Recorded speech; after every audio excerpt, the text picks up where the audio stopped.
Dita, kali ini kita akan membahas mengenai lahan unit usaha pertanian. Bagian ini wajib ditanyakan untuk setiap pengelola usaha pertanian.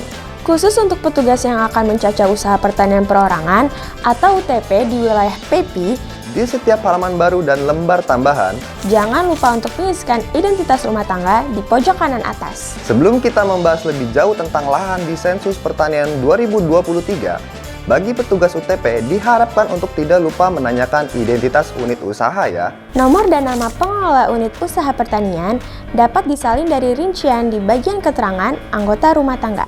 Petugas dapat meminta responden untuk menunjukkan dokumen KTP ataupun KK guna mengisi rincian NIK. Jika NIK pada KTP atau KK berbeda, isian NIK berdasarkan dokumen terbaru.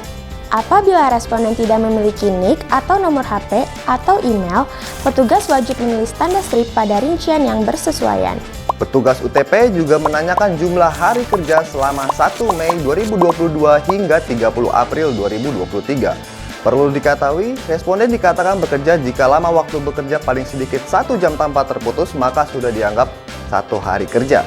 Selain jumlah hari kerja, petugas juga perlu menanyakan kepemilikan kartu tani atau kartu usaha kelautan dan perikanan atau KUSUKA.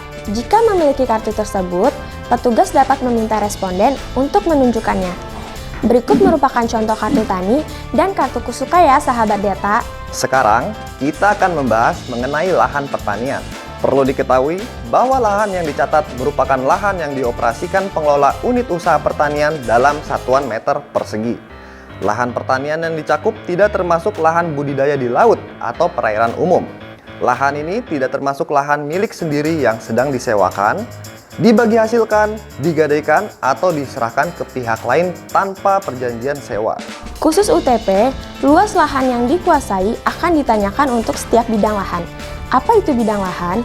Bidang lahan adalah suatu hamparan lahan yang dikuasai unit usaha pertanian dan dibatasi oleh penguasaan lahan unit usaha lain ataupun batas alam dan batas administrasi. Pada setiap bidangnya, akan ditanyakan lokasi lahan tersebut berdasarkan provinsi, kabupaten, kecamatan, dan desa. Sedangkan UPB dan UTL, luas lahan yang dikuasai ditanyakan untuk luas lahan secara keseluruhan tanpa dirinci menurut bidang. Khusus UPB, ditanyakan luas hak guna usaha atau HGU, lahan pertanian dan luas lahan yang sudah dimanfaatkan. Terdapat 10 jenis penggunaan lahan oleh setiap usaha pertanian, yaitu sawah, bukan sawah, padang rumput sementara yang ditanam kurang dari 5 tahun, padang rumput permanen yang ditanam lebih dari 5 tahun, sementara menunggu ditanami, menunggu penanaman biasanya selama 1 hingga 5 tahun, tanaman tahunan khusus hortikultura dan perkebunan, kandang ternak, dan bangunan untuk pertanian lainnya, kegiatan kehutanan, kegiatan budidaya perikanan, bukan lahan pertanian dan bukan tempat tinggal.